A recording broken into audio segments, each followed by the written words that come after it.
know what time it is.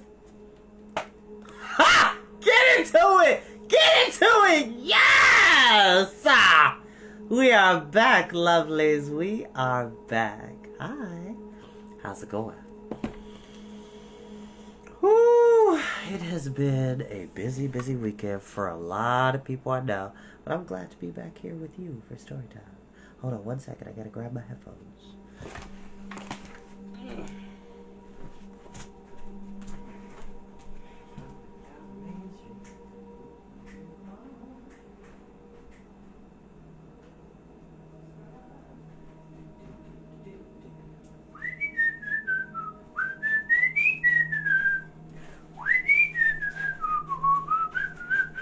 On the magic school bus.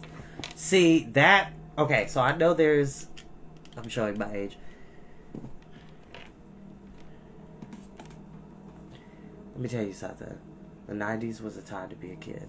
I don't care about the early... Well, considering I grew up in the 2000s at one point. But I was born in 91, grew up through the 90s, and time went on. Let me just say this. The 90s was outright rich with amazing TV shows. Magic School Bus, Where the World is Carmen Sandiego, okay? Captain Planet and the Planeteers, okay? Power Rangers,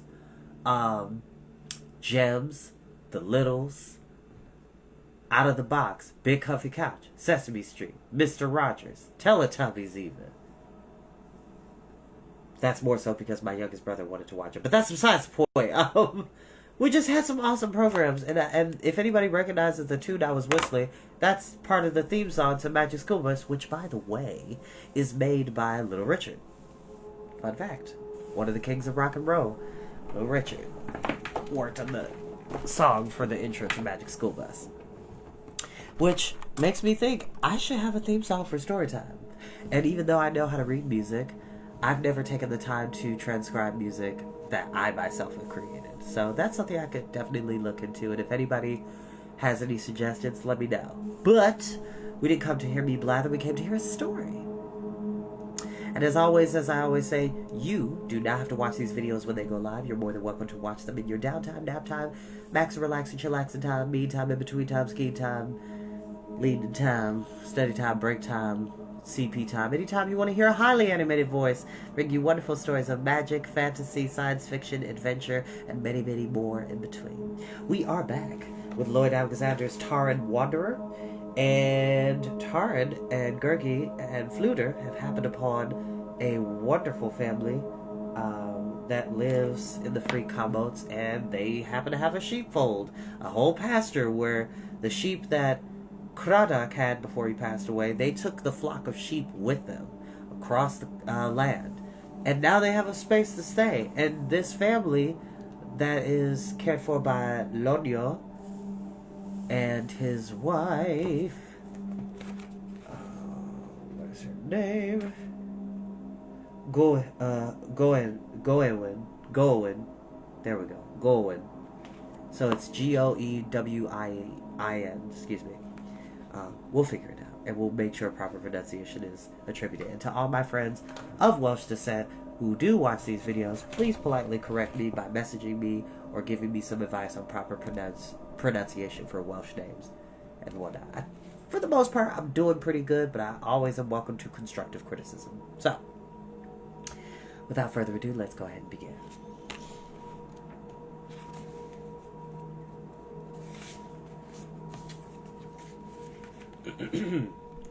Chapter 17. While Gurgi lingered in the cottage, Taran followed Lonio to the riverbank. On the way, whistling merrily through his teeth, Lonio stopped to peer into the bushes, and Taran noticed one of them held a large beehive, undoubtedly the source of the honey which he had sweetened Goen's cake. The rest, however, stood empty. Lonio merely shrugged his shoulders.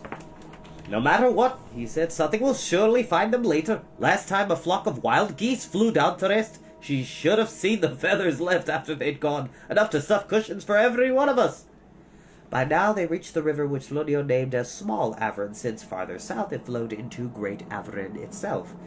"Small it is," he said, but sooner or later, whatever you might wish comes floating along. As if to prove his words, he began hauling vigorously at the net stacked along the bank. It came up empty, as did the fishing lines. Undismayed, Lonio shrugged again. Tomorrow, very likely. How then, Taran exclaimed, feeling perplexed as he had ever been. Do you count on baskets and nets to bring you what you need? He looked at the man in astonishment. That I do, replied Lonio, laughing good-heartedly. My holding is small. I work it as best I can for the rest. Why, look at you. If I know one thing, it's this. Life's a matter of luck. Trust it, and a man's bound to find what he seeks, one day or the next. Perhaps so, Taran admitted, but what if it takes longer than that or never comes at all? Be that as it may, answered Lonio, grinning. If I fret over tomorrow, I'll have little joy today. So saying, he clambered nimbly into the ware, which Taran now saw was made not to bar the flow of water, but to strain and sift the current, balancing atop this odd construction, seeming more crane-like than ever as he bobbed up and down, bending to poke and pry among the oysters. Lonio soon gave a glad cry and waved excitedly.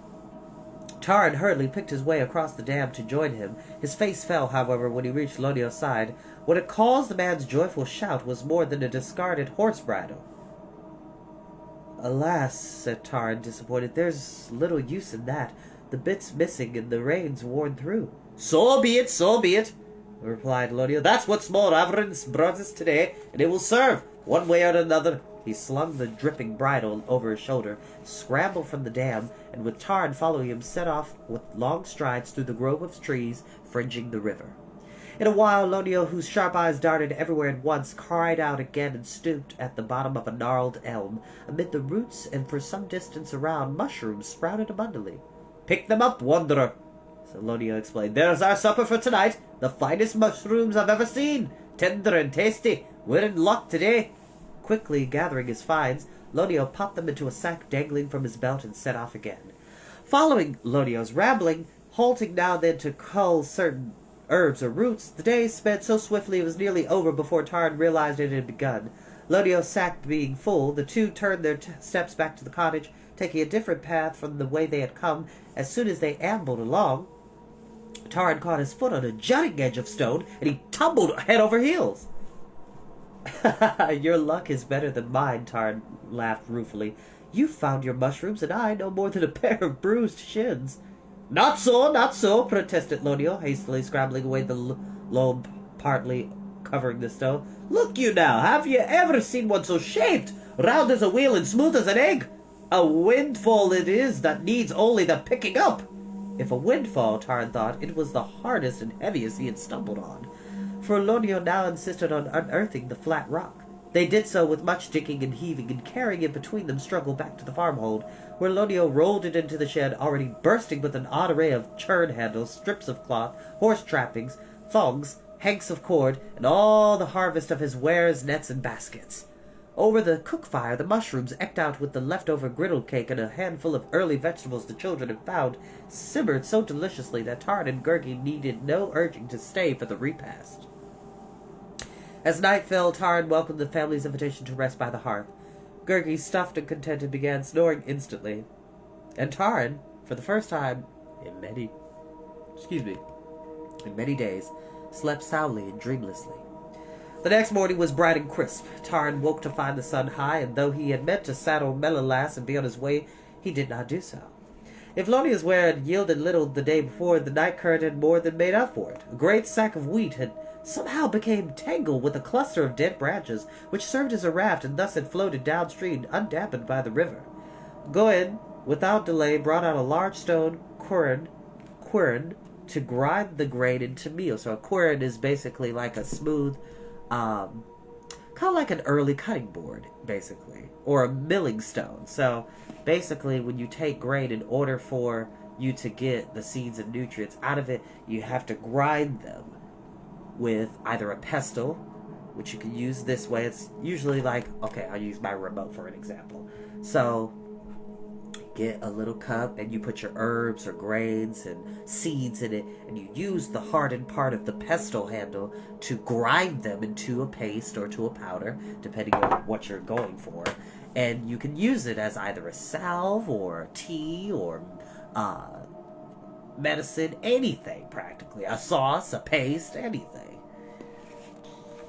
The more you know. Excuse me.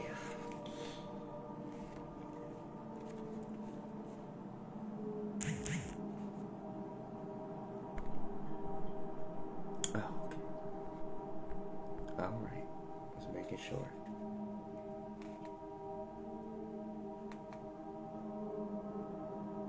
Yes. Okay.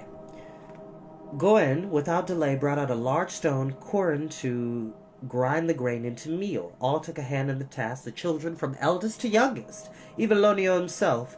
Taran did his share willingly, though he found the quern heavy and cumbersome, as did Gurgi. "Oh, tiresome millings!" Gurgi cried. "Gurgi's poor fingers are filled with achings, and his arms like strainings and painings." Nevertheless, he finished his turn, although by the time enough meal had been ground, another day had nearly sped by. Once more Lonio urged the wayfarers to share his hospitality. Taran did not refuse. Indeed, as he stretched by the fire, he admitted to himself he had secretly hoped Lonio would suggest it. During the next few days, Taran's heart was easier than it had been since he chose to abandon his quest. The children, shy with him at first, as he with him, had become his fast friends, and he frolicked with them as much as they did with Gurgi. With Lonio, each day he visited the nets, the baskets, and the ware, sometimes returning empty-handed, and sometimes laden with whatever strange assortment the wind or current brought. In the beginning he had seen no value in these odds and ends, but Lonio found a new use for nearly all. A cartwheel was turned into a spinning wheel. Parts of the horse bridle made belts for the children. A saddlebag became a pair of boots, and Taran surely realized that there was little the family needed that did not, later soon, appeared from nowhere. And there was nothing, an egg, a mushroom, a handful of feathers, delicate as ferns, that was not held to be a treasure. "In a way," Taran told Gurgi, "Lonio's richer than Lord Gast is or ever will be. Not only that, he's the luckiest man in Prydain. I envy no man's riches," Taran added. Then he sighed and shook his head. "But I wish I had Lonio's luck." When he repeated this to Lonio, the man only grinned and winked at him. "Luck, wanderer? One day, if you're lucky, I'll tell you the secret of it all. Beyond that, Lonio would say no more." At this time, a thought had begun taking shape in Taran's mind. Nearly all of Lonio's finds had been put to one use or another, save the flat stone which still lay in the shed. "But I wonder," he told Lonio, "I wonder if it couldn't serve to grind meal better than the quern." "How then?" cried Lonio, greatly pleased. "If you think it can, do as you see fit." Still pondering his idea, Taran roamed the woods until he came upon another stone of much the same size as the first. "That's a stroke of luck," he laughed as Lonio helped him drag it back. Lonio grinned. "So it is, so it is!"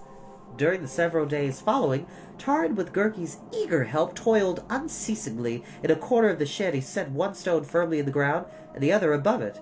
In this he laboriously hollowed out a hole, and using the leftover harness leathers in it, he affixed a large pole that reached up through an opening in the roof. At the top of the pole he attached frames of wood, over which he stretched large squares of cloth. "But this is no quern," Gurgi cried when at last it was done. "It is a ship for boardings and floatings, but there is no ship, only mast with sails." "We shall soon see," Taran answered, calling Lonio to judge his handiwork. For a moment the family stood, puzzled at Taran's peculiar structure. Then as the wind stirred the roughly fashioned sails, caught the current of the breeze, the mast-like pole shuddered and creaked, and for a breathless instant Taran feared all his work would come tumbling about his ears. But it held fast. The sails bellied out and began turning slowly at first, and faster, while below in the shed the upper stone whirled merrily. Goen hastened to throw grain into Taran's makeshift mill. In no time out poured meal finer than any the quern had ground.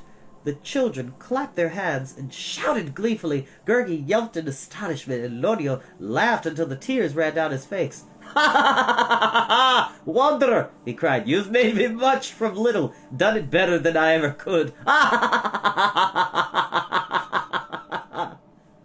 Over the next few days, the mill not only ground the family's grain, Taran also struck on a means of using it as a sharpening stone for Lonio's tools.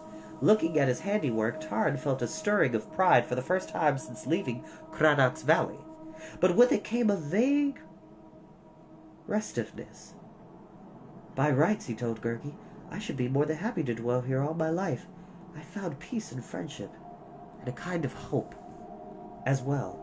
It's eased my heart like balm on a wound. He hesitated. Yet somehow, Lonio's way is not mine. A spur drives me to seek more than what small Avron brings. What I seek, I do not know. But alas, I know it is not here. He spoke then with Lonio and regretfully told him he must take up his journey again. This time, sensing Taran's decision firmly made, Lonio did not urge him to stay, and they bade each other farewell. And yet, Taran said as he swung astride Melalas, alas, you never told me the secret of your luck. Secret? Replied Lonio. Have you not already guessed? Why, my luck's no greater than yours or any man's. You needn't only sharpen your eyes to see your luck when it comes, and sharpen your wits to see what falls into your hands. Taran gave Melalas rein, and with Gurgi at his side rode slowly from the banks of small Avron. As he turned to wave a last farewell, he heard Lonio calling out to him, Trust your luck, Taran wanderer, but don't forget to put out your nets. And that is where we will end for today. You see, kids, that is the way. I've said this before, and I've told this story many a time. So, by all technicalities, by all financial statistics, I was poor. But I was never made to feel poor. I had what I needed. And if I wanted something badly enough, I either worked hard for it and made myself happy, or made my mom happy, or, I got good grades, I did my chores, I'm being helpful, I'm being respectful. I was rewarded for my effort. And even when things would come awry in growing up, I'll tell this story. So, there was a time in my childhood when I was young. I was in middle school at the time. I was in 7th grade. Yeah, I was in 7th grade. So, at one point in time, my mom, as amazing and hardworking as she is, and I mean this most sincerely because I know she's going to see this, there was a moment in time where it was a financial hard point in our lives, and my mom had used the last of her money in her account to buy a bag of chicken, some chicken breasts, and she got some rice and veggies, and she's sitting at the table, and basically my mom was like, y'all, if we had more money in our bank account, we'd be flat broke.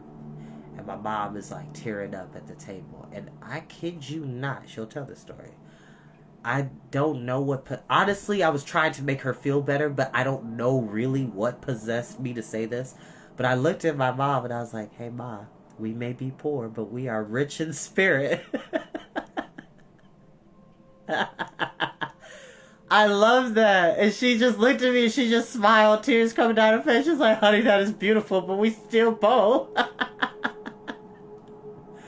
Even in the midst of sadness, one can find joy.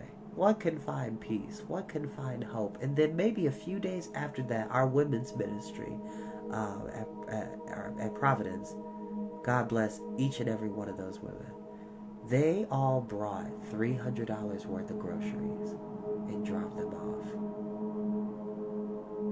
Mind you, my mom had never said anything to anybody about it, to my knowledge, at church.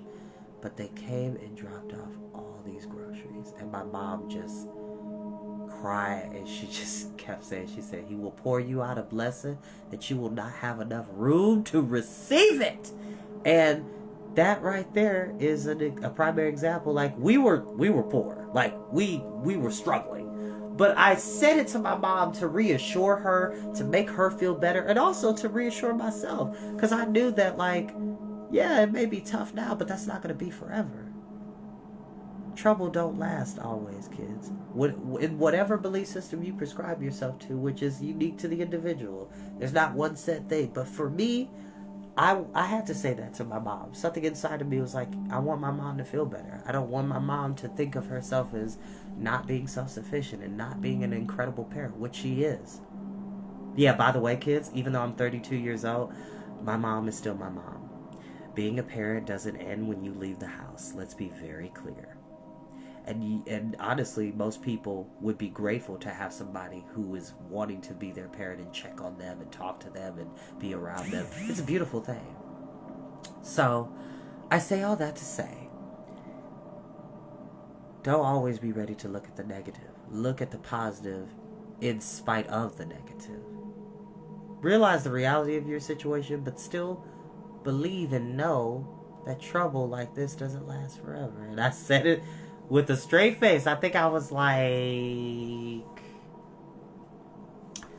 I had to be 14 or 13. I had to be. Because I think I was like 13, 14, somewhere around that time. Excuse me. And, well, no, because, okay, I'm sorry, y'all. This is a bit of a tangent, and I apologize. So you can cut the video right here, unless you want to stay and listen to the story. So I was 12 in 6th grade, 13 in 7th, 14 in 8th. And then when I got to 9th grade, in that October, I turned 15. Okay, there we go. So, I was very young, and I looked at my mom and said, Mom, we may be poor, but we are rich in spirit. Ah, I love that. If one thing I'm not, I'm gonna give you some hope, or try to make you laugh, or make you smile, even though the situation may be bad. I will try my best to make it better. Even if I'm in a bad way, I'll try to make myself feel better. It's a beautiful thing to find hope even in sadness. It's beautiful. And I cherish those memories. And I cherish those moments in my past. So, that's all I had to say. I'm going to get ready to go to the gym. I love you. I'll talk to you later. Bye-bye.